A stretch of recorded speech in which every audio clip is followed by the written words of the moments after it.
why was Katy Perry selected? Like Katy Perry is a pop star who's not doing anything relevant, who hasn't used her platform for social good or for social change. And the video of her going up into space is like talking about how she like wants to make it glam and like how she's not surprised that she was selected, and instead you should use it, like you should manifest to like make things happen. I'm like, there's definitely power in manifestation, but there's also in like doing the work. What a brand, what a brand, what a brand, what a mighty good brand. Say it again now. What a brand, what a brand, what a brand, what a mighty good brand. Welcome back, everybody, to Art of the Brand. We're recording this weekend on Easter weekend because Philip is in a high-profile court case right now that we can't chat about because it's ongoing, but it's quite entertaining, and I'll talk about it at some point in the future. But happy to discuss these amazing topics we have today. We've got a range of topics today. We are going to be breaking down the Masters, why this year it felt like a bigger deal than years previous, especially to the non-golfing audience. We're going to be talking about the breakout Chinese factories and the kind of looming question of like, is this the end of luxury? If you haven't seen this on social, stay tuned for the segment. It's really fascinating. Some good strategy points here on business. We've got some crazy hot or nots this week. We're going to break down the Amazon Blue Origin PR piece. There's a huge iPhone lawsuit. I think it's going to be super relevant. Want your thoughts on this. Brands using Substack, a different way to kind of approach building a community. And then I've got like our more kind of traditional hot or nots. And then really a conversation that we had this week that we're going to develop further on kind of AI thoughts and like the power of in person and where this is going. Yeah, that'll be amazing. So I've got tons of topics to break down. And do you want to get started with Masters? Let's do it. Right on, let's start off the podcast by talking about the Masters. It's something that I've always loved, being a longtime golf enthusiast, and you are now developing a love for golf, but don't watch it on TV a lot. But this year, I saw you were particularly fascinated with how the Masters was being executed from a brand perspective. What actually interests me about the Masters had nothing to do with its TV presence. The Masters did such a fantastic job of, I'm calling it the Coachella-ization of the Masters, because they really became socially relevant without compromising what made it so iconic. So I learned a lot this year about the Masters as someone who golfs, and I don't know a ton about golf, but I know enough that I learned way more this year because of their approach to social than I had previously. So let me ask you two questions. First of all, for those of us who haven't been to Coachella, maybe you could tell me what the Coachella-ization of things are. And then maybe I'd ask you to speak about, or what I think is, when you say you learned a lot more about the Masters this year, to me it's you learned a lot more about the story, yes, which then made the Masters seem way cooler. Yes. Right? Well, I think with before I answer your questions, the underscoring point that I want to take away from this segment is don't assume people know your story. Right? There's always a larger audience, there's always a audience, there's always a reminder needed from the people that are even a part of your tribe. And the Masters this year, perfect example is that my dad, when we showed up to his house this past weekend, he was reinforcing those storytelling elements because it was their 70th year anniversary. They really doubled down on their story, and my dad is an avid golf listener. So what it shows you is that you can't ever get too cocky to not continue to reinforce your story, because people are so busy living their own lives. Yeah, it's almost like they realized, this is interesting. You get a loyal tribe who gives you feedback into your decision making that just says you're amazing, you're amazing, you're amazing. But there's still a lot of people out there that might love your story, and so stepping out of that kind of inner circle to broadcast. I think they increased their broadcast range by using social media this year. They did. Yeah. And I love how you said that. It's a really a core theme that I want to start breaking down is like understanding your audience from outer circle versus inner circle, right? Because the Masters has demand. Like they're sold out for tickets 5 years in advance. They've got an inner circle community that is by no means small, but there is a larger outer circle of people who even may tune in, whatever, that need to be reinforced on those storytelling principles. And that's what further transforms outer circle to inner circle. Because now I feel inclined to get tickets to a future Masters because I'm now bought into the brand. Like I'm bought into the story. It's less about the product of being a golf tournament, but more about being a part of like a larger legacy and a lore. I think you want to be associated with something that's special. Yes. And in today's current environment, there's almost a move back to purity of brand or purity of experience, because so much stuff is temporary and flighting or AI or, and the amount of people who paid attention to an event where there was no phones allowed, but there was rich tradition in history. It's amazing. Well, truthfully, the reason why the Oscars and the Grammys and these big award shows are on the decline is because they haven't focused on the preservation of brand like the Masters has. And there's a lot that these legacy brands that are on the decline can learn from a brand like the Masters, which is where I want to break down your point on the Coachella-ization of the Masters. There really hasn't been a moment in golf like that Coachella experience online, in that, yes, like there's like, Waste Management where they do concerts and such, but there is like events in golf, and then there is like Coachella in life, is like kind of the two ways that I would separate it. Is Coachella's become a brand moment. It's become a center point of, there's more eyeballs on that concert than like tickets to go to or even interest in the musical kind of guests, because Coachella's become more of a site for brand activation, fashion inspiration, really kind of a moment of zeitgeist analyzation. It's like larger than a fashion show. It's larger than like, it's really become a big brand moment. I actually think Coachella is on the down in terms of the brand experience because it's being oversaturated. Like it doesn't have a ceremony, like it's got a good name and people go there. Whereas I think what we're seeing in how the Masters is moving into how it broadcasts is something that could replace it, right? Where we always keep going back to ceremony has so much importance in people's appreciation of events, like things that are done a specific way for a specific reason that are non-negotiable. To me, that's what makes the Masters like on everybody's bucket list. Like anybody who golfs, the Masters is the bucket list to get there, right? And it's because it's made special by something. Ceremony by preservation, right? Okay, so I agree with you. All those points are relevant. The passing of the green jacket being done in a specific place on site, the jacket only being able to leave Augusta for 1 year, and then it has to forever live in like the locker of the person who won. The like days leading up to it, the like players dinner where like the last winner curates, is in charge of the menu, and then Wednesday it's the par three championship where like the wife and the kids are like the caddy. Like there's just so much you can't call them guests, they have to be patrons. But what I think is amazing too is you have experience in ceremony, but you don't give away everything like to everybody. Like most people don't know that there's always a kind of a stock, can't remember the term they use, but there's always a player in the Masters because it usually they don't round out to perfect foursomes. And so the top golfer at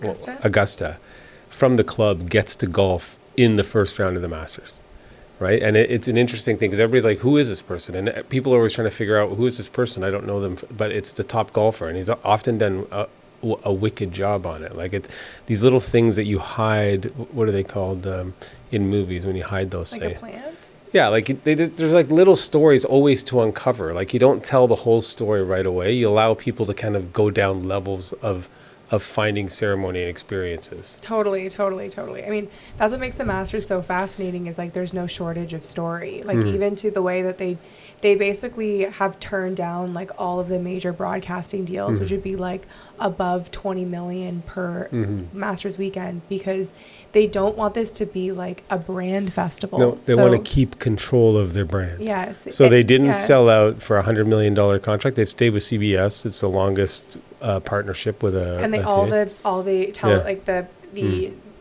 the anchors on the internet have like the CBS Eye. Yeah. They get their own jackets. So it's something to remember with your brand is a short-term revenue increase can sometimes give you less control over your brand. And what they've done is controlled their brand by not selling out. Even the tickets, like the cost to get access to the Masters, tickets $399 haven't changed the price point. It's like the aftermarket where they go for like 10,000. Tons of money.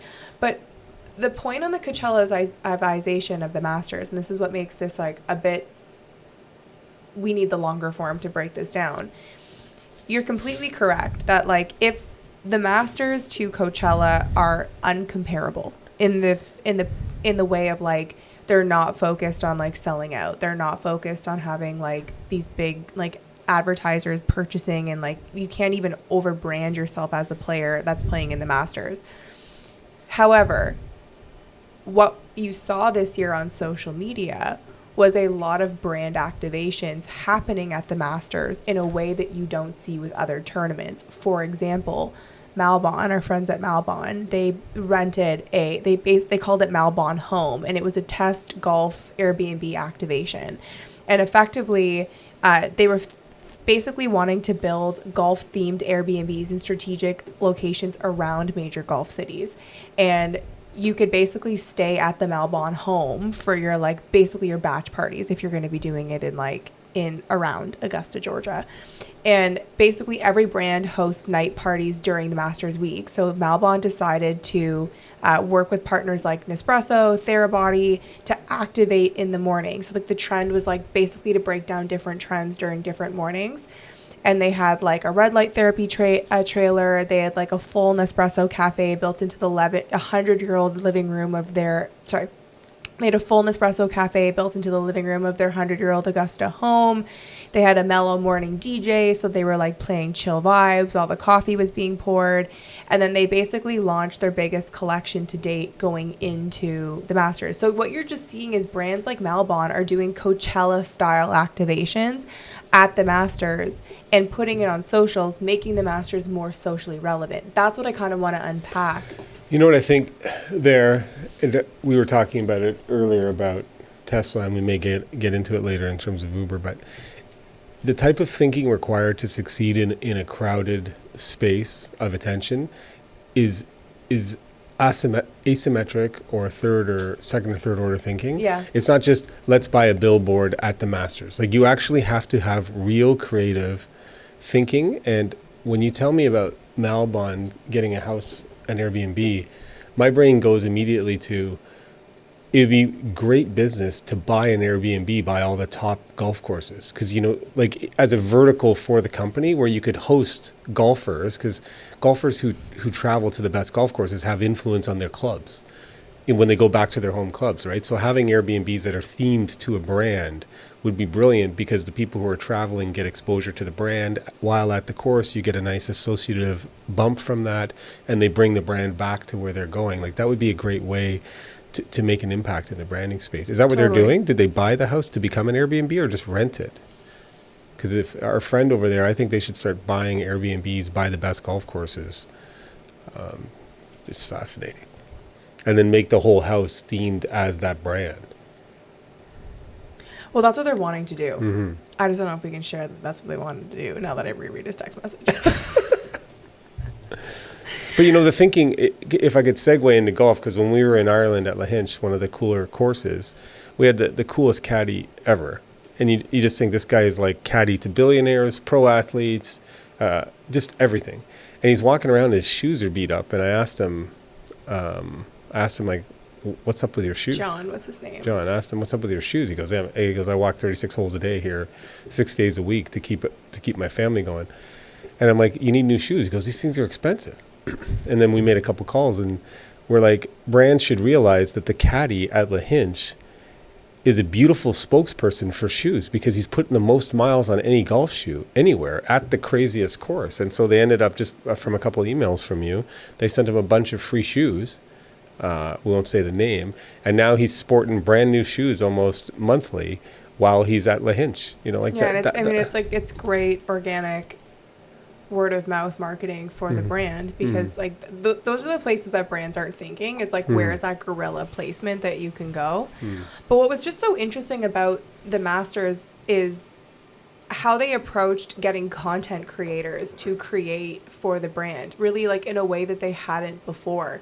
So on socials, there was all these influencers that were basically breaking down why the Masters is so iconic. So they were using influencers to tell the story of the Masters, which was broadening the relevance, the pool, just like the overall zeitgeist of the Masters online, which in turn made me, when I was watching the Masters on TV with my parents, I was like, this is so much cooler. It was already going to be on, but my experience in connecting with the brand and becoming a future golf watcher, as I get older, I now understand the story for the Masters. So that's where they're really transforming that like outer circle to inner circle by doubling down on the story. No, they had a bunch of people who had amplified it, who came from the outer circle. Just as an aside, I was thinking, because we were picking up, even this year, we were picking up all of the things that they do. So they don't allow people to bring their own chairs, which you can do at the U.S. Open. Like the only chairs are perfect green chairs all over there. And not only can you not bring it, but like once you claim that chair is yours. So if you're gone for 6 hours and you come back, like no one's sitting in that chair belongs to you.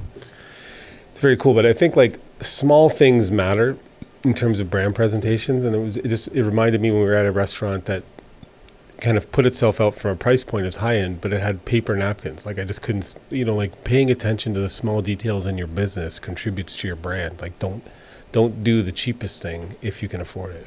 Totally.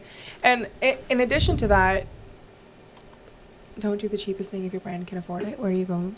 I mean, like it might make sense to say, have them bring chairs so it won't cost us that much money, or paper napkins are cheaper than cloth napkins, right? But there's an ultimate cost to that in terms of what your brand is trying to put across. Yes, but I want to go further. Okay, go further. What makes the Masters iconic is that no detail is overlooked and no detail is compromised. Like even the language, like you can't call them a guest, you have to call them a patron. There's even like words for like you can't call it the rough, you have to call it like the second cut. Or like there's all these like these rules around ritual. But even to your point, like think about the burgeoning of social media, right, over the last 15 years, and the brand not saying, okay, let's just like allow people to come in with their phones because we need more eyeballs through socials, and them just being strict with like, no, there's no phones, you can only have cameras. And what's so fascinating about that is like all this content that was like seen on Instagram couldn't have been shot on phones. So people were like bringing in cameras, shooting on cameras, doing like same day or like hourly edits to like get it up on Instagram, because there was just so many brands talking about these moments at the Masters in like real time, but like you couldn't have your phone to edit on CapCut. So like just the amount of additional work, but it's so iconic because like where do you find that today? It also made the event more enjoyable because everybody wasn't walking around taking pictures or walking around editing or texting, right? Everybody was for the experience. It was. But I actually didn't even realize that, to be honest. Like brands aren't even making compromises, like telling us, because like a lot of these influencers that I follow that were there that aren't golfers, that don't like Campbell Hunt Puckett. She's, called Pookie on the internet. Her and her husband are Jet and Pookie. They're like everyday lifestyle kind of like comfort creators. They were brought to the Masters to like, her whole thing is that she, eats an absurd amount of food and is tiny. Apparently she eats this food. But her and her husband are there like breaking down the menu items at Augusta. Like I thought it was done through an iPhone until you were like, no, like you cannot have phones there. This is not being shot on their iPhone. And like no one is even saying like, hey, we had to go in with the DJI Pocket Pro and like we had to go home and edit this, and like it's like they're just posting. Yeah. We should it'd be good to compare this to the Amazon space trip in terms of branding experience, like the difference in terms of cheesiness. I mean, they're not even comparable. Yeah. But when we hit that. It was even funny too when I messaged our friend Hallie Ledbetter, who was the morning host at the Masters, to have her on Art of the Brand this week. She's coming on, by the way. She was like, yeah, like she's like, honestly, Camille, like I cannot talk about the Masters. They're like, they protect the brand so much. She was like, even for me to like say yes, which I'm saying yes to, she's like, I'm gonna have to message the like head person and like basically probably provide the transcript. She's like, I already know what I can and can't say because like I was on air with them, but like they're just so protective around the brand that basically someone like Hallie can't come off the Masters and then be interviewed by us and like Masters hack by like getting all the deets like behind the scenes. Like there's just so much mysteriousness to this brand, which is, from a takeaway perspective, if you want your brand to last, you have to be very strict and not appeal to everybody. Like that is the core takeaway, is like you have to be a brand asshole, because that is what's going to create legacy around your brand. That's a great term. I haven't heard you use it a lot, a brand asshole. And it's something that I've struggled with in my life, is like, I don't want to be an asshole, you know? And so you tend to kind of, people are really good at making you cut corners or do what they want, right? They're like, hey, that's not really necessary. Do you really need to do that? But nothing great is built by these compromises, right? And I think a brand asshole is very accurate, but there should be a better way to put it, because you have to stay pure to your vision and your brand in order to make it into something exceptional. That's interesting. The reason why brand asshole works is that it actually needs to be derogatory and very to the point, right? Like if you're not being protective of your brand, if you're being fleeting with your legacy or with your principles, if you're not doubling down, if you're not focusing, if you're not being strict, your brand won't be great. And that's why I differentiate between, there's 3 levels to a brand. When you're a brand, when you're starting out and you're trying to figure out your pieces, it's very different than if you've been around for 20 years, 15 years, 30 years, plus, and you don't have protection in and around your brand. Because when your brand is at different stages, it requires different things. But if you've had your brand for a while and there's things that you do that are like traditional, or you want to develop traditional, you need to learn from brands like the Masters, from Trader Joe's, from the Four Seasons, like brands that don't cut corners. And that's what makes them iconic and great, is because there's an expectation, there's consistency. Like these are the success leaves clues. If you want your brand to be great for 70 years, you can't cut corners on short-term profits. I think from business, having studied all these brands in my own experience coaching companies, is you get killed by 1,000 cuts from people asking, can we just cut this corner? Can we just do this? And if you survive, you learn that every time you cut those corners, you know, it causes a problem. And insisting on brand obsession is what makes the great brand, right? Because there's a reason why you have brand obsession. It's not random. It's because you actually believe in something. And so you have to obsess about it. I just wrote down that, you know, I have the laws that I wrote for one of my companies, but I'm going to get ChatGPT to develop a questionnaire to ask employees that would see if they resonate with the laws by their answer. Do you know what I mean? Like there's ways to kind of to bring people into your tribe that stay true to your brand. Well, that's the second order of thinking that I'm so glad you got to, that needs to come out of these segments that we talk about, is how can you extract what our takeaway is? And then reverse engineer a question tied to your brand so that you can develop your own lore, your own legacy around your brand, whether it's us talking about like the Masters are as iconic or all the other things we're going to talk about today. That's where you should be leveraging ChatGPT, is those second and third order, like out of the box questions directed to your brand is what separates you from the competition, period. Yeah, otherwise you're just in a price war. Yes. Actually, I was reading this morning 22 Laws of Immutable Marketing, the 22 Immutable Laws of Marketing, which honestly is an okay book at best. But one of the segments, they talk about how like Burger King, the best placement for Burger King is actually across the street from McDonald's. And the best place for like the Planet Hollywood was actually across the street from the Hard Rock Hotel, because wherever what these bigger, more generic brands have realized is that the consumer that's already primed and ready to spend money at the Hard Rock Hotel is actually the perfect consumer that's going to spend money at Planet Hollywood. So there's actually more that you can learn from your competitors and their customer than I think the more common language, which is like develop your own tribe. And there's definitely a place for that. But we're also ignoring, if you have a larger competitor, right, that has a larger market share, their customer is probably also your customer. So even to your point of like reverse engineering, what are their laws, what are their legacy, what are their principles, what are their core things that customer likes and why they're buying from them. What can you learn or take from that to develop to your brand? Because it's warfare. Like marketing is warfare. It's war. All right. So The Chinese factories. Let's talk about them. So, if you haven't seen, there has been a mass number of effectively the manufacturer in China that's calling out how much the Gucci bag that is made in their factory costs to make, and also that the majority of the products that make the bag are made in China, and then like the last step is like made in Italy, so they can say that it's made in Italy. But effectively, really just calling out the cost of goods and placing into question where luxury is going to go. And I've got so many thoughts on this.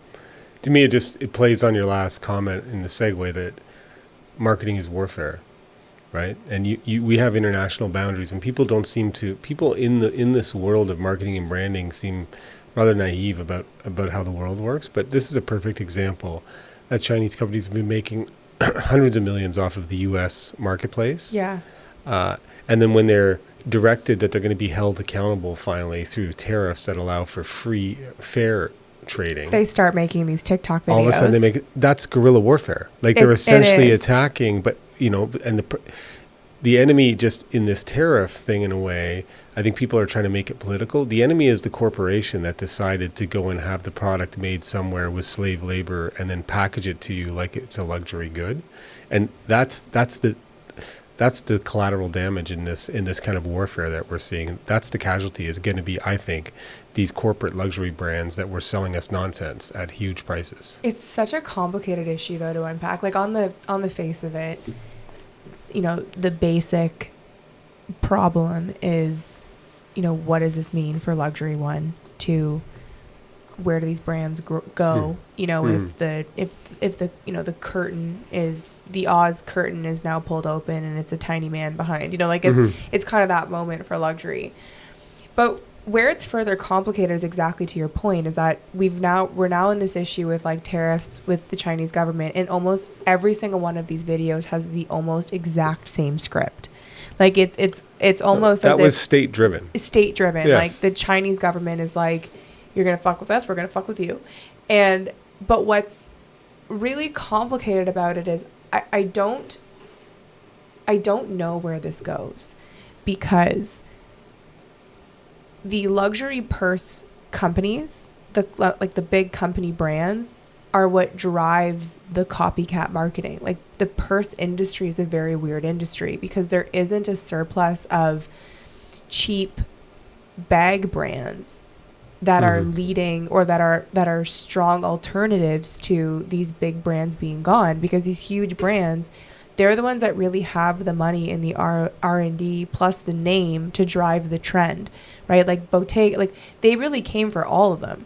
So if all of them are being called out on like how much the cost of the product is, where does that go? Like who fills that gap? Okay, this is where I want humans to try and be rational, and this is just the opinion of Philip Miller.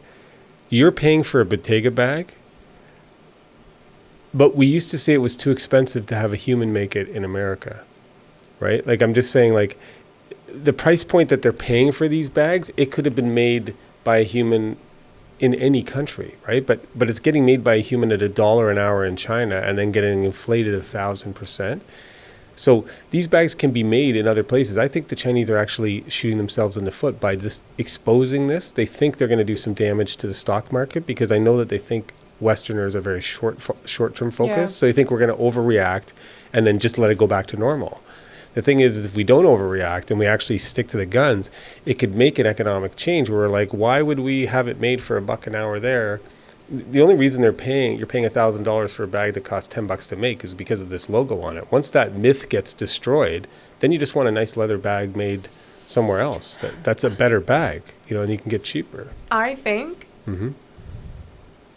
fundamentally I agree that there's space for strong storytelling and like a true return to luxury, which is like quality craftsmanship, not these insane margins that don't exist and don't make sense, because ultimately they're founded in basic principles of economics, right? Like there is supply and demand. By charging a high price point, you're able to increase demand. However, I do think that the pendulum is going to swing, And to your point, these designer brands who have money and have the ability to pivot are going to go back to storytelling. So I think that these brands can save themselves, if you're right, if they like show that they've removed themselves out of China, they're going somewhere else, the quality of the materials increase, because the problem is that the entire bag market is like it's top down, right? Like when you, for example, somebody I follow on Instagram the other day was talking about these like dupes at Target, and the dupes at Target were Bottega, and like they were these Target dupes are now entering the market when that, you call it the armadillo bag that I have. Yeah. That armadillo bag was like big 8-9 years ago. Probably the patent has lapsed so that Target can come in with a dupe and they're not going to get sued by Bottega from it. And they came in with different colors that never existed. I don't know how that model of like the lower income, like where do they buy, like where does this go if the top isn't what the inspiration is? So I think that these designer brands are going to have to pivot their storytelling and going back to their story in order to salvage what these Chinese companies are doing. Because ultimately, like the average person that's purchasing these, like the Chanel bags and the Bottega, like there's a very small percentage of people that has a surplus of these bags. And the people who are buying these bags that are fake are chasing the trends of social media that are being set by people with money that are high consumers, right? So like a lot of these women that have like, you know, these 22 different colors of Chanel bags to match every single outfit, they have a lot of money, they have a lot of time, and they're bored, so they go shopping. So if the people who are setting the trends, who have the most time to go shopping and to curate outfits, where do they go if there isn't other brands to fill the void? Well, that's what real luxury is you're not doing the trends, like you're doing something else. But I think what this has done is realize that the knockoff bags really aren't that different than the authentic bags. They're being made in the same place. And where it's so complicated is this has never happened before. This is what's so complicated about this. When you take the red pill, the world changes in terms of how you value things. But I feel like we've taken the red... Okay, but this is the point to break down that's kind of a bit esoteric. We've lived in a world for the last 6 years where someone can post, Victoria Beckham can post this rare bag by Hermes, by Bottega, that they like restrict how you can access it. She can post an outfit with it. Another high profile person like a Kim Kardashian can post with it. Within 3 weeks, less than that, if you take a screenshot and you upload it onto AliExpress through AI, it can reverse the photo. The demand is already there at the factory because the factory is the ones making these other bags, so are able to produce it. And for the same price as a Michael Kors bag, you can get a $12,000 designer bag shipped directly from you from the Chinese factory that to the human eye is undetectable to be able to see the difference. Now, this worked for the brands because on socials, no one is saying that they're buying it fake and aren't laughing at the people that are buying it for full price. So there's this confusion within the market, especially with products like Cartier and etc., where gold is gold. If you post a Cartier bracelet, that's true gold and true diamonds, but not from the Cartier store. It looks freaking identical to the ones from the Cartier. So Cartier is not even verifying real purchase anymore because they can't, because like the material is the same. And it was only based off of serials. But like major countries, these brands started printing these purses that the serials aren't trackable. So we were in this bubble of like, we're not going to pretend this is a real issue, but basically designer is skyrocketing because the emerging economies are coming into money and they're buying brands because on social media, everybody has brands and they feel left out. But then now the Chinese companies are coming out and they're like, we already knew this. Like everybody already knew. It was just like lying about having Botox. Like everyone's getting Botox, but no one's talking about that they're all getting Botox. But now the like companies came forward and they're like saying this is how much things cost. But nothing is also really changing because we've all known that you can buy these products on AliExpress. You know what I mean? Like that's like, how do we break this down? I don't know. It's just it's an interesting dynamic. I want to look at it from a geopolitical perspective, less than the brand perspective, because I think those brands were for the most part BS anyhow. They are, right. And so, but I find that those videos that are coming off of one script are the Chinese. And it's funny that so many liberals are against the tariffs, but they're laughing at the American consumer. Like those videos with the scripts, having done some negotiations with the Chinese, they actually think we're functionally Dumb. disabled. Yeah. Right? They're like, these idiots just buy stuff, throw it out. They don't look at a century plan. Like, we're just kind of stripping income for them while they go more and more in debt and post about our crappy products that get sold to them at $10,000. Like, you have to kind of see through the veneer. They're posting these videos and they're laughing at North Americans, saying, haha, look at you. We make this here. You can buy it here now. Don't buy it from the corporation. And we need to understand as a country or as a society that we have to be responsible for some of our own goods. And I think that's where it's coming from. I'm hoping it's breaking the bubble on brand obsession and feeling that we just need to get everything as cheap as possible. And that's how we become successful as a society or as an empire. And realize that there's a lot of illusions and curtains to pull back, as you said, to understand where real value is and what is a real great brand versus a constructed brand. Well, that's where this is just so philosophically complicated, is that because of access, we were able to break, because of digital access and being able to go directly to the manufacturer through like WhatsApp, AliExpress, DHgate, we were able to break the concept of supply and demand. Like, you were able to access a bag that is priced at $12,000 for $800, which is the same price point as Coach and Michael Kors sell at retail. So you're able to buy at like a secondary price point or third stage price point, the most demand bag. And we all knew it, and we all live on social media. But for the first time, this is actually like really like where the manufacturer is now calling it out. So it's really complicated. I agree with you. I think where this has to go is brands need to realize that there's going to be a time's up moment, you know, like it's coming in, maybe it's not right now, but maybe it's in the next few years, where I would be buying short options on LVMH. Like, there's just, where does this go? And but what's also really fascinating to go back to, I don't know if we talked about this on the podcast, but when we were flying back from Oman, we stopped in Dubai to get our connection, and this plane from Turkmenistan was on the tarmac, and we had to like share a bus with them, or we had to go through the connecting terminal with them.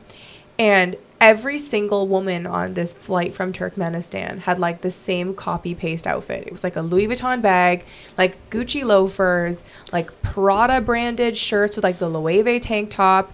Like it was copy paste. And I realized in that moment that the reason why there's such a fixation on like social media and the Asian consumer is that the Middle East and Asia are they're coming into money, and they're buying the brands that we don't think are as relevant anymore. So it's complicated because like as a North American consumer, they're actually not talking to us anymore.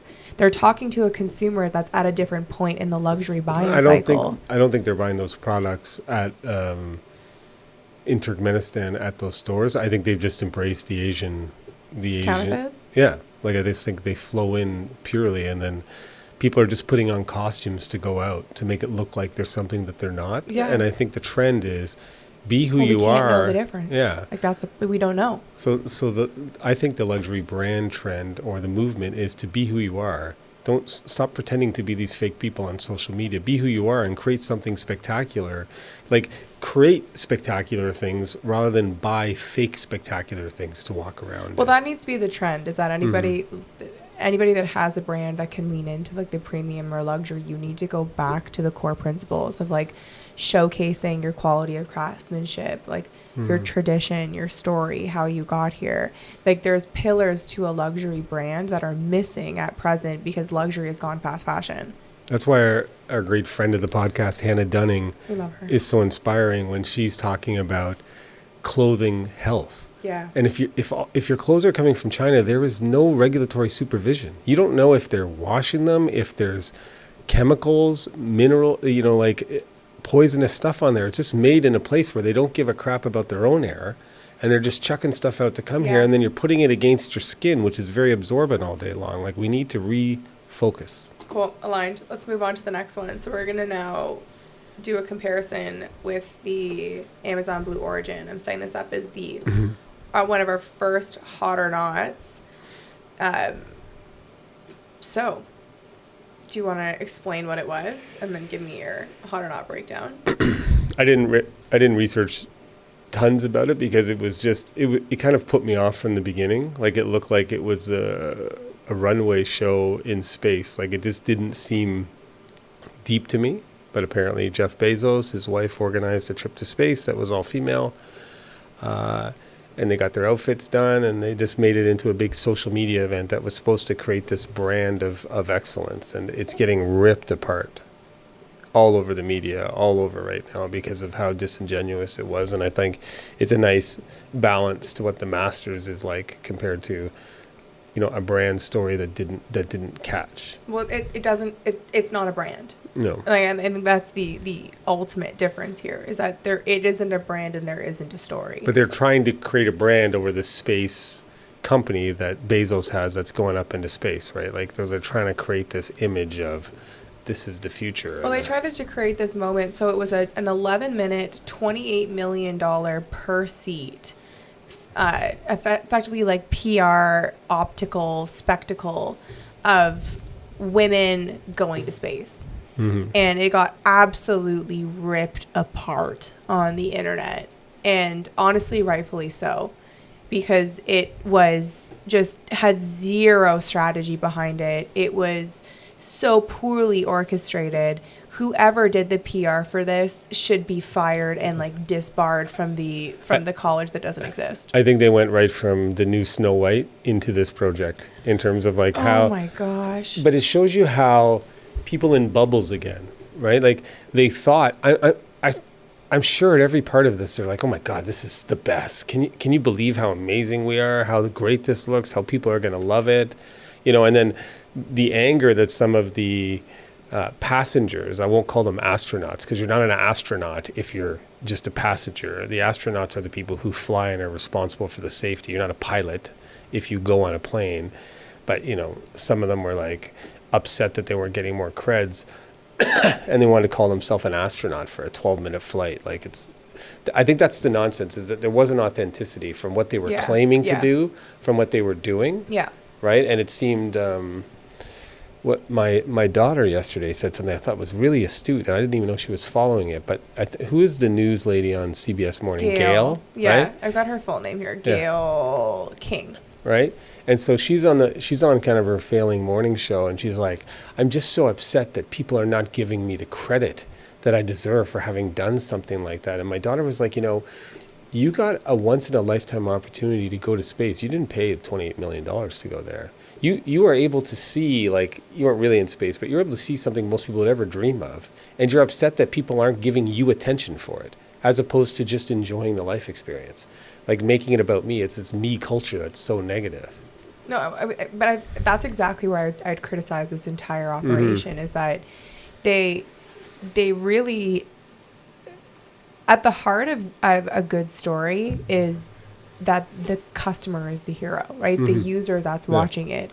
And they're supposed to be the guide. And that's exactly to what Sophia was saying, is that these patrons that were selected, they didn't act as a guide. They made themselves the spotlight. Very well done, yeah. Other than really the Aisha Bao. Like Aisha Bao did a really good job. But the rest of them, like, why was Katy Perry selected? Like, Katy Perry is a pop star who's not doing anything relevant, who hasn't used her platform for social good or for social change. And the video of her going up into space is like talking about how she like wants to make it glam, and like how she's not surprised that she was selected, and instead you should use it, like you should manifest to like make things happen. I'm like, there's definitely power in manifestation, but there's also in like doing the work. And I don't think the message for young girls to go into space is like, as long as you are sexualized and you create songs like I Kissed a Girl, anything you want is going to happen. Like, that's not really the message that you should be teaching. And the whole reason why she was chosen to go into space is so that she could show her daughter. No, she's friends with Bezos' wife. I know, but that's not what they said. Like, and that's the core problem also. No, but that's not women empowerment. No. Right? Like, it's not like four dudes going Like, who cares that it's 4 women unless the 4 women are joined by something other than chromosomes, like shared values, shared missions, shared suffering. If you're gonna do Right. women Yeah. to go to space, one, why is the outfit hypersexualized? Yeah. You know, like why is it like Charlie's Angel going to space? It was like a comedy Charlie's Angels. Did you see? We got to put up the clip of them worshiping the giant phallic symbol Oh my and God. doing It looked literally like a Monty Python skit of like, we're all gonna do a rah, we're gonna put our hand in, we're gonna cheers, we're gonna thank the big penis that's taking us to space, and But they had 2 days of training, like how to put on a seatbelt. Like what? Like it's offensive to people who have suffered to achieve something, like, you know, to pass a military course or to pass the bar or the medical exams or you know. But these people are like making it look like, and Gail is there. Oh my God, people aren't valuing how much I had to go through to be there. But then that's what I mean from the brand when you compare it to the masters, because Kardashian's at the base. She didn't want to go up because she was scared, and Oprah's at the base. It's like it's attracting celebrity for celebrity's sake. It was repulsive, honestly. No, because it speaks to this larger feeling, you know, like the pitchforks are coming vibe, where we're sick of influencers getting the swag, getting the experience, getting the invitation, when we're past looking at influencers getting the moment for just like, for effectively an ad for the brand. And even Amanda Nguyen, like extremely accomplished and successful individual who has this platform of like rawness because she had like this rape incident. Why is her going to space being about her being raped? No, like, why isn't it about her, like, her background, being a like, she's, like, went to fucking Harvard. Like, she's brilliant. She's, she's studied space. Like, why are we talking about this aspect that is, again, it's like you're there because you're a victim. Okay. You're not there because you deserve it. Right. Jeff, if you're listening right now, if you wanted to make this a branding thing for females, I would have started, and we're available. We got some time this year if you need help. I would have made a competition amongst high schools, right? Asking females who aspire to be astronauts to tell stories about how they've changed their communities in such a way that they deserve to go into space. And I would have given those seats to young, inspiring females who are doing amazing things in their community and have stories that people would actually care about. Not Katy Perry, you know, having sex with the camera during the whole flight. Like, you could have put 5 wonderful, inspiring humans who are like building bridges, changing things. Somebody from Ukraine, maybe, or I don't know, like anything. Like, there's so many ways you could have done that to inspire people or females to search for space, and you just completely blew it because you hired Hollywood-type people who are vapid, they have no depth, and they have no understanding what the average citizen is going through, and you just blew $200 to $300 million in a PR disaster. Well, and I think why also a big knock to the brand is that Lauren Sanchez isn't respected. And allowing Lauren Sanchez, who's like the wife of Jeff Bezos, to coordinate and organize when you're talking about being at the cutting edge of science is such a step backwards for what this SpaceX, like Amazon war kind of needs, in that allowing Lauren Sanchez to effectively select her friends, and like it's just so bad, especially too because there was actually a lot of content on how the basically that rocket, the Blue Origin rocket, was actually outperformed the SpaceX equivalent to it. Like, basically the way that it came back into the atmosphere or the stratosphere is that it was like way less ruined. And it completely took away from the innovation and the progress in which this marks for human history. And it frustrates me that we have to shit on women when I don't want to be doing that. Like, I don't find it fun to like shit on like scientific progress because you made it about something that it didn't matter and wasn't relevant. Like, why are we making these decisions? No, Oprah's at the bottom, Kardashian's at the bottom. Like, it's just a vapid. They're in their own world of nonsense. Nothing Honestly, of substance. Oprah and Kim Kardashian would have made more sense than Katy Perry. God. Like, honestly, like, what? Katy Perry? like what? Yeah, bad job. And then she's like it's not mid-singing. just hot or not. It's hot, and that was It's that what was the as fuck. cold as space. That was like not hot. Is a complete disaster. So no thanks. Even Carrie Ann Flynn, the film producer of This Changes Everything, former HR exec at LA Socialite. What? Who cares? What is This Changes Everything? Have you seen this movie? Have you even heard about this movie? What? Isn't that the Blake Lively one? No. No. So next, a hot or not segment is the iPhone lawsuit. This is huge. So there's a massive class action lawsuit because of the mismarketing of the iPhone 16. So the entire platform that the iPhone 16 was sold on was based on this artificial intelligence that was going to be rolled out in the new iPhones that doesn't exist and is still not on our phones. It's the reason why I did it, because I like ChatGPT, and I remember seeing something from them saying the new iPhone Every is going to ad. make Siri better. You're going to have AI working for you. I was like, okay, I'm going to do it. Yeah. I totally relied on it. And so when I heard about this class action from you, I'm like, it's brilliant, because this is where you're going to get held accountable. That seems like a deliberate misrepresentation It is. to make people. Well, this is what the lawsuit says. So effectively, they admitted in March, after millions of iPhones were sold, that they knew that they were advertising the rollout of artificial intelligence when it wasn't going to be ready. And what's really fascinating is, okay, so first and foremost, if you guys didn't see the ads, basically the way that Apple advertised this was that you were going to be able to say, like, hey Siri, what time, like track what time my mom is going to be landing. Siri is going. Okay. Hashtag Siri sucks. Hashtag Siri sucks. 1 second. Check it out. So effectively, they launched with basically like having like being able to cross-reference several different things in order to give you the answer, and obviously that doesn't exist. It's No, all April. it does is now, but all it says is when you ask Siri that, it goes, can Siri use ChatGPT? Like, it literally asks me on my phone. I actually feel like Siri has actually gotten worse Yeah.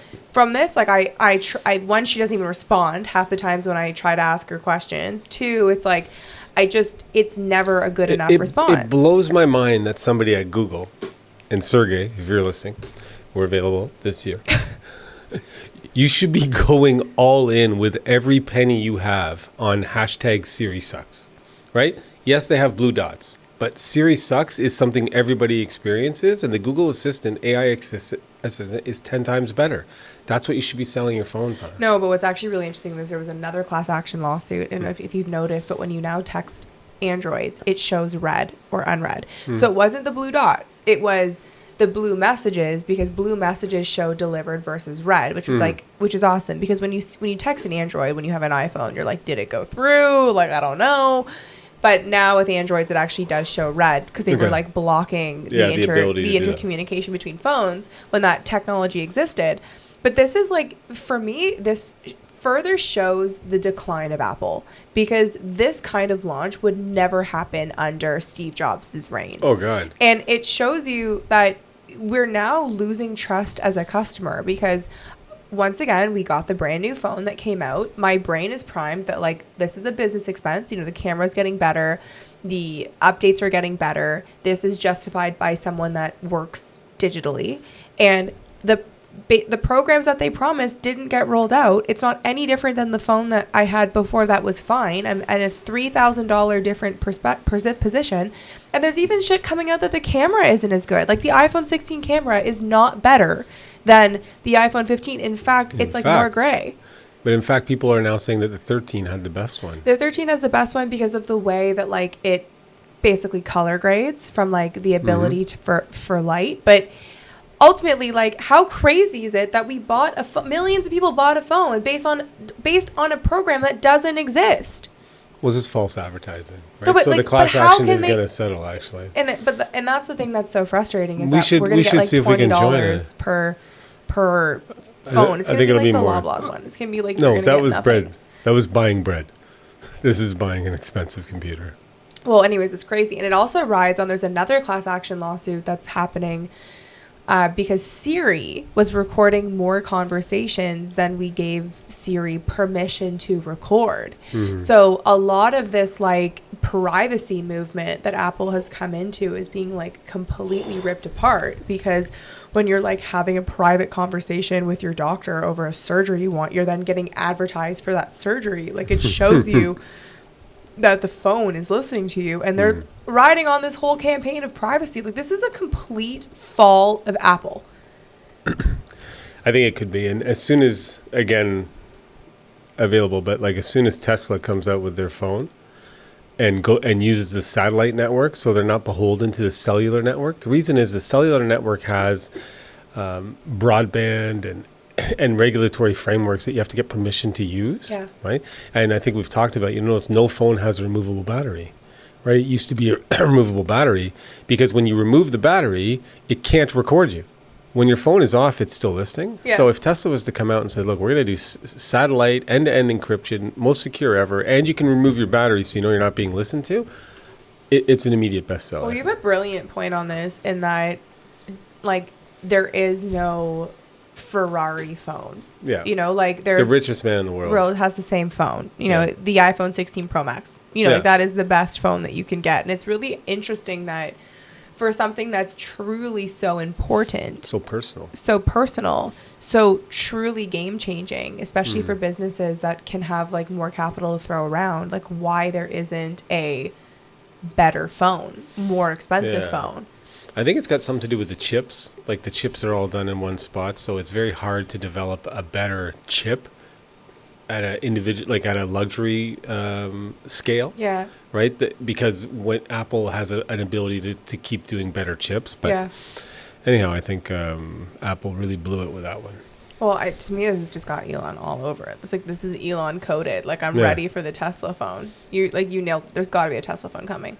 Is it like a satellite? So I'm not. He's got all the other pieces. And also too, like not for nothing, like laptop. Like I feel like laptops could also be improved. Like I would love to be able to remove the keyboard so that it like could also double as an iPad. Yeah. But it not be like, I find that it doesn't quite exist. Like I'd love for like the UI UX of like a Mac. Like I love that that we have iPads and laptops. The thing that I hate is that the iPad is more like a mobile phone, and the keyboard is not as good as my laptop keyboard. But I do like that it's touchscreen. Like why isn't MacBooks have touchscreen when they have it for iPads? Yeah. Like I'd be doing that over lying about artificial intelligence.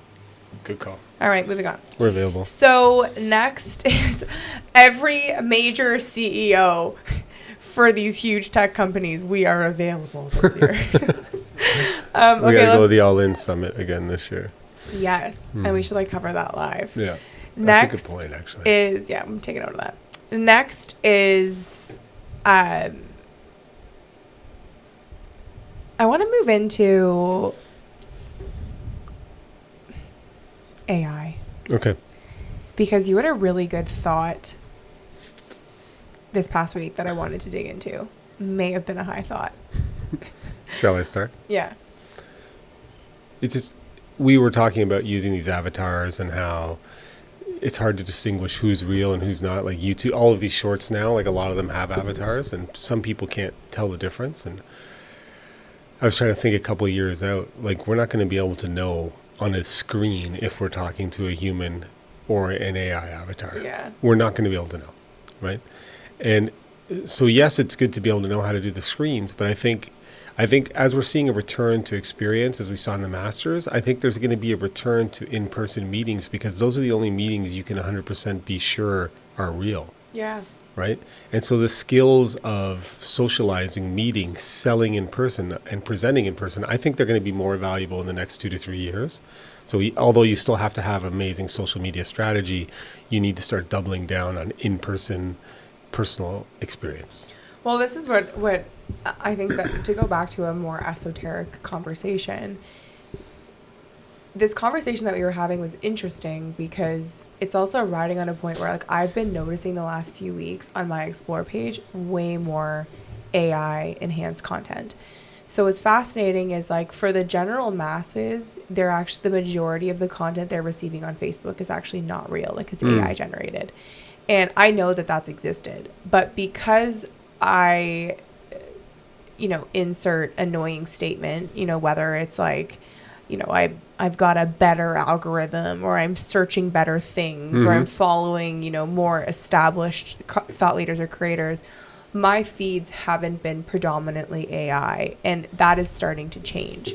And what's interesting about what you're saying is when I think about competitors entering into the space, where will they outsell me? And like they can outsell on like products or like on PDFs or on inserts. But I also think as listeners and as like users on the internet, where does that go? Like if it's all just only AI based information, do we want to buy information that we could probably also access through like prompt based searches? Because that's what's complicated about this is like if the way to compete with us is to not be able to sell in person, because think about it, like when a listener reaches out and wants to work with our agency, there's like really a person there that they can book a call with and they can like go through the process. Like what would that look like in an AI world? Like why would you want to pay for like AI coaching if there's going to be an AI model that's like, you get what I'm saying? Like where does this go?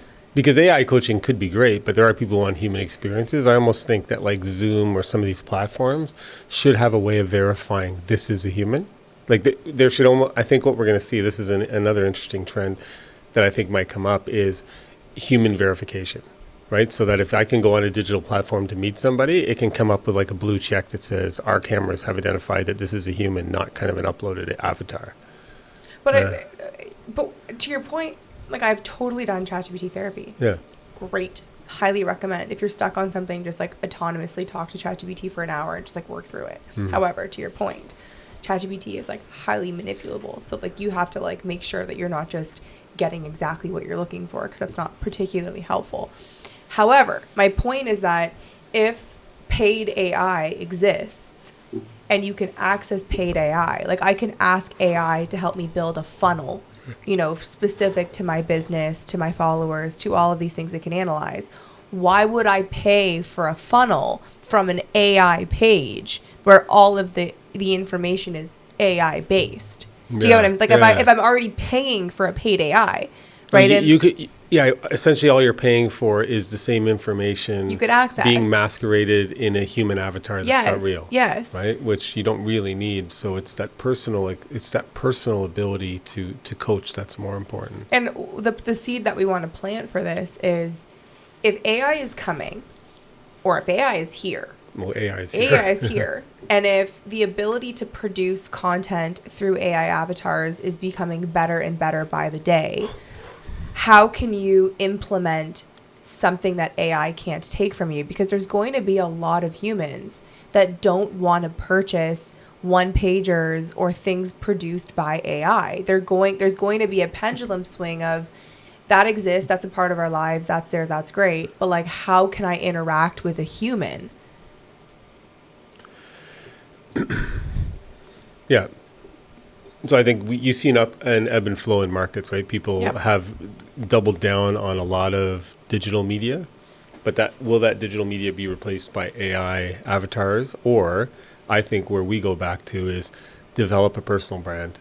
If you own or founded your business, or you're CEO, or you're a professional lawyer, doctor, you have to develop a personal brand so people can get to know the person, because that is going to be the highest value thing in the future market is a personal brand, not an AI brand. Nailed it. Okay, but right before we get to hot or not, I got one more thing that I want to squeeze in. Okay, let's go. You got the Cybertruck. Yes, I did. And it's been such a fascinating human study of how a car on the road truly has a brand. And it's people love it or people hate it, to a point where we will be driving and you will be getting multiple middle fingers because of the car you're driving and what it represents. And it's been a fascinating human case study to me, because we have people honking and cheering and like showing you alignment with what the car represents, or being derogatory, mean, etc., calling you fascist for what the car represents. And I want to talk about the Cybertruck as a brand. It made me think back a little bit when you were describing when we were talking about the Masters. The one thing that's kept the Masters so good is they don't give a crap about pleasing everybody. Yeah. Right? And we said this before. If you try to please everybody, you please nobody. You have no brand if you're trying to please everybody other than being a no-name generic brand. And I was an early adopter of Tesla because I admire what Elon did, and I wanted to have an electric car. I was part of the Green Party. The Cybertruck, to me, I actually went and got the Cybertruck almost because I knew it would piss off people who are not high achievers. You know, it in my mind, right? Because I just doubled down on my brand. Like, I like merit. I like winning. I like things that push boundaries. And so, you know, to me, I get joy from the people coming and giving me the finger on the road. Like, it literally gives me joy. He really lives for it. It's so annoying because like when I see it and he doesn't, like I don't tell him because I'm like, we're not, this is not happening right now. But the kids love it. The kids love it. I mean, like oh my God, young boys, 12 and under, holy shit. I mean, like, it's literally you're like Santa Claus driving through the area. But what's really interesting is that you've been driving a Tesla since like 2018. And you just transitioned from the X with the gull wings to a Cybertruck. And the difference between driving a Tesla before and being like blended into society versus like driving a Cybertruck, same brand, both a Tesla. Its design is somewhat different. Like, it does look like a monstrosity on first look. Like, it doesn't hide. No, it doesn't. So it does scream. To me, it's interesting though that like Tesla drivers can be on the road and aren't being given the middle finger, but like the Cybertruck is like like you represent a praising of Elon. Like, that's what's really fascinating to me. Yeah, no, it just shows that humans are stupid, right? Because the Model Y is the most popular car in the U.S. Like, everybody's driving. There's more Model Ys right now than anything. But because I bought a Cybertruck, which was a new model, but in no way is it tied to anything political. There's nothing about it that's political, but people are now attacking it. Yeah. They're attacking a Cybertruck because it represents, it's interesting now I think about it, it represents a change. And so kind of what they're doing in the States right now is they're changing kind of the world order in terms of challenging established bureaucratic institutions of power. And so they're unsettling it, and change makes people upset. And the Cybertruck is change in the automobile market because it doesn't look like anything else. Right? So I think that might be that element, is it totally represents a change and people are resisting it.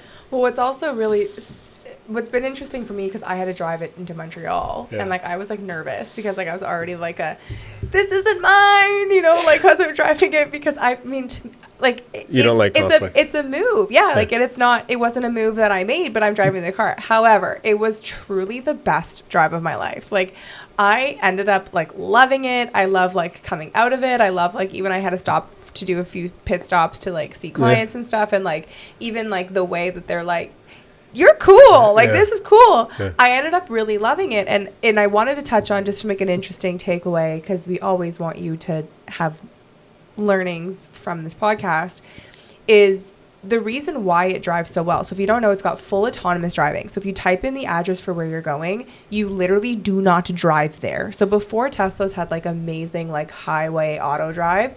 Now it's like on side roads, like any amount of trips, the car will drive itself, which is new. It's always had, well, it's had that ability. It's been restricted by guidelines, but until it's been able to be proven. But they're launching the best versions of it in the new Teslas. And it's amazing. But the reason why it's so interesting is a few years ago we were in Arizona, and we realized that every single one of the cars that were picking us up were always Teslas. For the Ubers. Yeah. And we ended up asking some of the Ubers, like 6 or 7 Ubers in, and they're like, yeah, actually Tesla has done this incentive with us where it effectively costs us nothing to drive Ubers if we use a Tesla, because like they include charging, and then they basically add access to the car. And what Tesla was doing is across states, California, Arizona, I think Florida, among others, all over the world, all over the they had programs for, even in Canada, they had programs for all Tesla Uber drivers. They were taking all of this data. That's what I want. Before we say it, for listeners, think about, we talk about second and third order thinking. Think about why that's brilliant, and why somebody like Elon is maybe the type of person you want solving problems, right? Because You're like, why would he be giving away Teslas at a loss or at cost, right? But now you can finish your point. I thought I would ask them to think about why that would work. Because they were able to generate so much data that they've now created based on probably trillions of data points, not even billions, Yeah. like T's, not B's, of real live driver experience to train the artificial intelligence to be the safest car on the road. Because when I tell people that these cars drive themselves, like, that's horrifying. I'm like, no. Here's what they did. And in order to get to like the best driving experience, they took all of these data so that the car is a better driver than me. Like it actually is a better driver. And we've had this proven. We were dropping off my grandmother, God bless my 9-year-old grandmother that was in the Cybertruck, who texted me today. And she's like, love the truck. I forgot to tell you. Yeah. And we picked up my 9-year-old grandmother, and Philip's like in the back. He was being a passenger princess because he wanted my grandmother to be in the front seat. And we went to go turn onto this road where there was like construction, and there was like basically like big cement blocks, and there was these like signs, and he's like, Camille, like, take over. I'm worried about how the car is going to take this turn.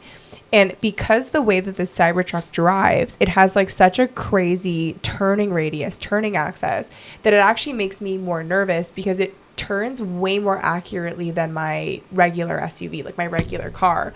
So I was actually more worried to take over the steering because there's a higher chance that I'm actually going to overturn than like underturn into the cement.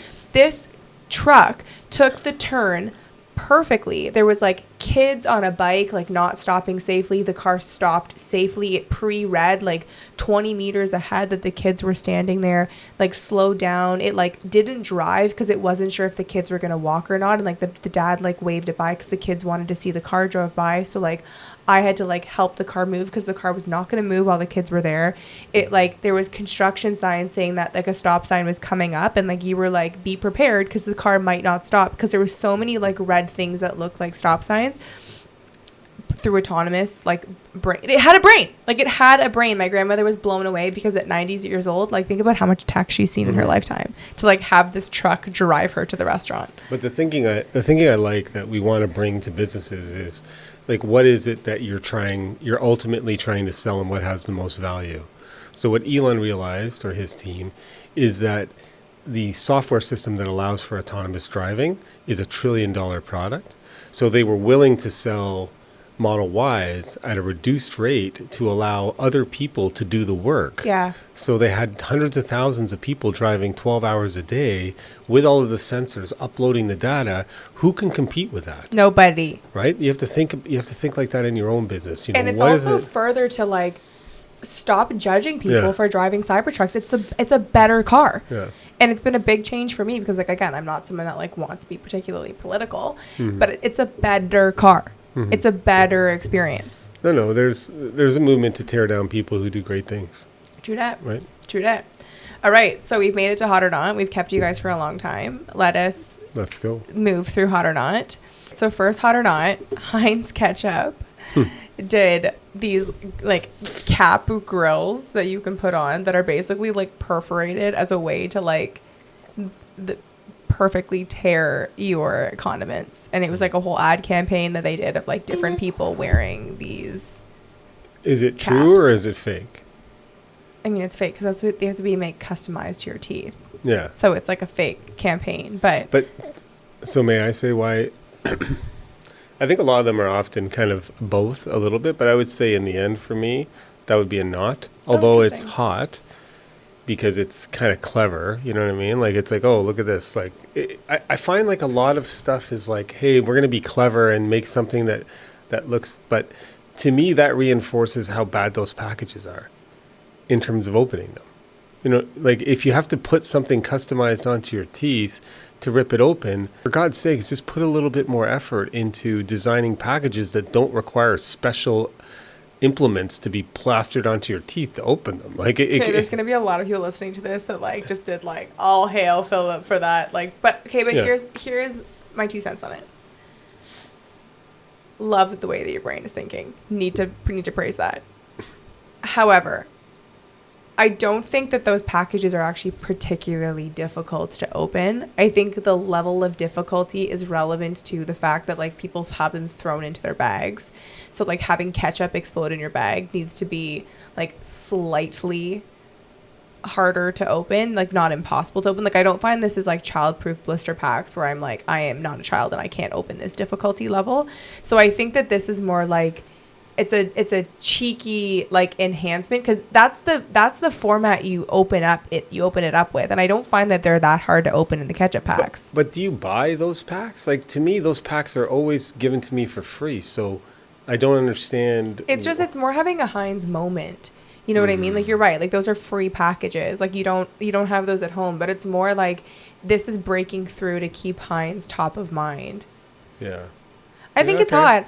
I think it's hot because I think that to me, it made me think in a simple way. So sometimes when ads make you think it's like it takes too many levels to get there. But as a consumer, I never choose which pack, because they're already there from the Brand, restaurant. yeah. Like, and they're not asking McDonald's my line opinion, of right? Heinz, yeah. So like, is it speaking to its audience, which is like, to me, I would be focusing on not having so many get thrown away. Because I think people take handfuls of them, and often I use I've seen my kids take a handful and use 1 out of 5, and so they're throwing 80% away. There's got to, anyhow, we disagree. I think it's cool, it's novel, but I think it's missing the strategic angle. Okay. Guys, let me know what you think about this. So this is the next one. This is On Running. So On Running did a ad starring Zendaya for their release zone. And effectively, it's kind of crazy that this launched the same week as the Blue Origin stuff, because like the background is very blue and it's very like space focused. Mm-hmm. And she basically runs into this like formation, and that's the ad. Who's Zendaya? Zendaya is she's kind of like the token. She was the token kind of like mixed actress, very talented actress, but kind of initially was in a lot of like younger TV shows. She's now become kind of one of the biggest actresses. Yeah. She's kind of like a bit like It looks like they're trying to do the monster, the glasses thing. Oh, Gentle Monster. Yeah, it's got that kind of vibe of we're doing something future. What is this selling? Shoes. Okay. I know. You wouldn't know. Yeah, it's Zone Dreamers is the running shoe. I think it's not. I think it's a not. One, I don't know why On Cloud is partnered with Zendaya. Like, to me, it's not as... She's not known for being, like, big into fitness. She's kind of a high fashion, like, actress. She's known for having kind of out there fashion. So being with more of a generic shoewear brand to me doesn't seem aligned. Also, On Cloud is a European sneaker wear, and Zendaya is very much an American actress. Like, there's none of that like cultural feel to it I don't feel like there's strong brand alignment. The ad to me is a very well done TV commercial that doesn't speak to what the product is. Like, it's not simple. No, it doesn't make me understand On Cloud. Like the flotation, like On Cloud would have been good to be on the space flight. They should have sponsored that with the shoes or something, but because they are very comfortable shoes. But it's a no for me. I Also, On Cloud in space. The clouds aren't in space. But you're on the clouds, so you're above the clouds, which is where space is. No, you're on cloud. You're on clouds. Oh, you're on the clouds. Yeah. Okay, you're not above the clouds. True. It's a not. Okay, so that's high production costs, good design, Cash Barbecue. Cash BBQ. All right, here's the next one. It's the Rory McIlroy Nike commercial, and it's effectively at the dry cleaners. They stop the dry cleaner like rotator, and it's the Masters iconic green jacket, or it's inside of a dry cleaning bag, and then across it says McIlroy with a sticker that says Sunday pickup. And the ad says, "This was always waiting for you, period." And then it goes to a Nike logo. Hot or not? This was always waiting for you. I like that more than the dry cleaning thing, in that I think what Nike, when it was aspirational, is like you have the potential if you do the work, and will accompany you on the journey to getting there. Right, like to me, that's what Nike, when it when it was at its best, is that they weren't the hero. They accompanied the hero on their journey to getting the jacket or the ring. Yeah. So I like that at the end. The dry cleaning thing, to me, I think interesting. You know, it doesn't really resonate with me. I think it could have been done better, but I don't understand the dry cleaning relevance to it. But because Rory has so many emotional stories to tell, like the way that when he finished, for anybody, even people who aren't McElroy fans, they teared up because they saw how much it meant to him to win it. Yeah, I mean, right? he got a Grand Slam. Yeah, but that tournament is so hard to win, that particular one, and so there was a really emotional storytelling there, and I don't find that kind of a dry cleaner spinning captures the gravitas of what it meant to him. I agree with you, but where I don't think that it's fair is that this creative was done prior to the win. Mm-hmm. So this shows Nike, because McElroy was a Nike athlete, like he was wearing Nike all 4 days. So this was done in preparation where like it wouldn't have been aired if he didn't win. Yeah, I got that. So to me, I think it's the reason why I like it is that when I first saw it, the ad is captivating enough that you don't really know what's going to happen. And then to me, it's kind of like shocking that they had the creative at this level done that quick for the win. It may have been done beforehand. But yeah, of course. Well, That's because what I'm saying. he was the lead, he was the favorite to win. That's but, what I'm saying. But if I was going to tell the story, McElroy as a boy was really cute when he was like on talk shows talking about it, right? Like his first time in the Masters, but maybe he wasn't, I don't know, maybe he wasn't sponsored by Nike back then. But you know what I mean? You might want to kind of, I would like to have captured his journey, and then, you know, he got here with Nike. Yeah. You know what I mean? Like, because you could have pre-done that as well. To me, this is clever again, but it's kind of a cheap way to pre-do but four of them. But I don't think it's a not. That, Yeah, because it's better than most. It's good. Yeah. You know, it's good. Yeah. And I think lukewarm. that's where it's hard. Yeah, but that's also where it's hard from our position because we can always find ways to make things better. No, but that could have been way better.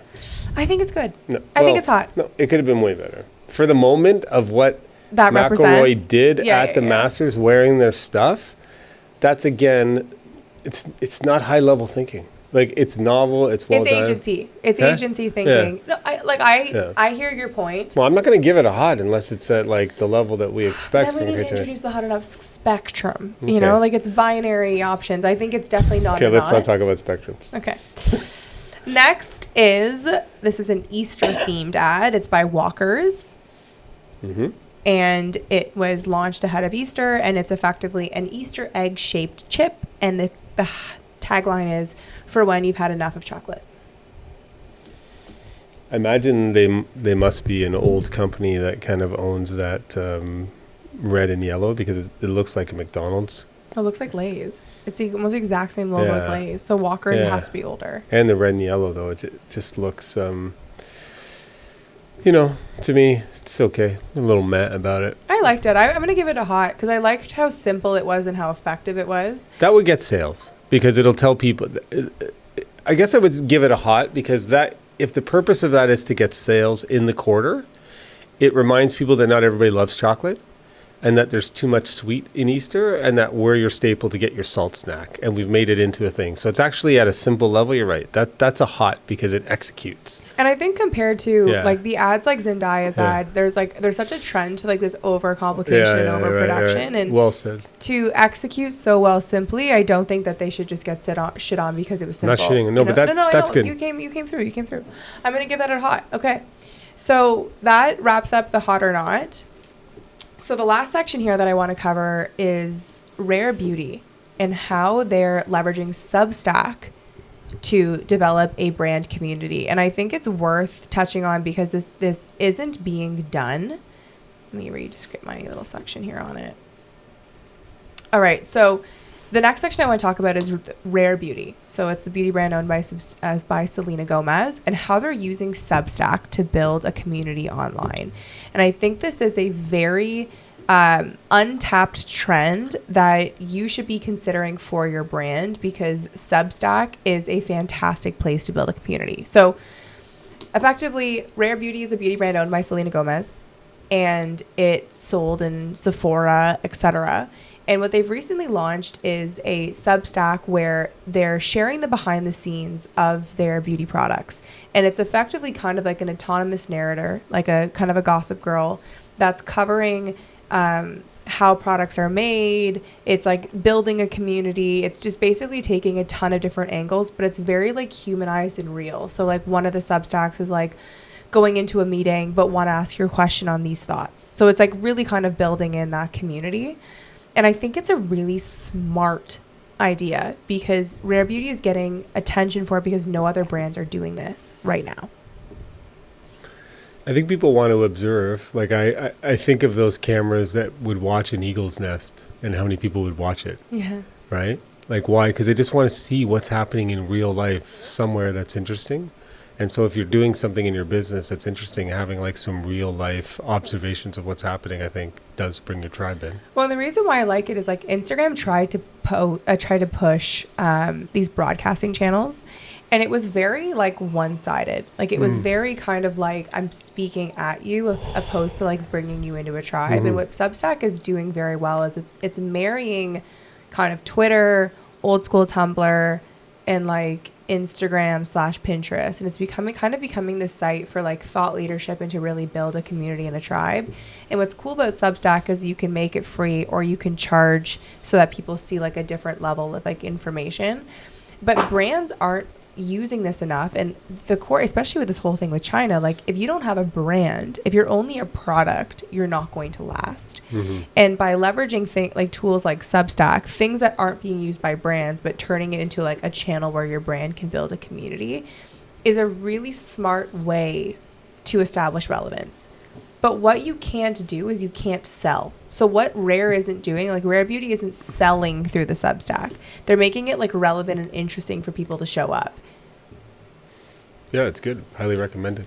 And not that expensive to start. No, I mean, we both are using Substacks and I'm loving it. And we're using them more as like kind of like really as like secondary blogs. But even what I'm learning for Rare, I feel like there's space for us to enhance even the way that we're using Substack, because it shows you that people are they want to learn more than they just want to consume. And I think social media has really become this like barf of like buy, opposed to like deep thinking and like actually providing value for your community. Yeah, whatever your product or offering is, anytime you can create a discussion or interest in it. Like I always think of coffee shops when we're having these discussions for some reasons, but if you had you could use Substack to say, you could even ask your customers to talk about issues that are relevant, that is coffee shop talk. Like there's just lots of things you can do to make people get engaged with your product or offering. Yeah, nailed it. Hua.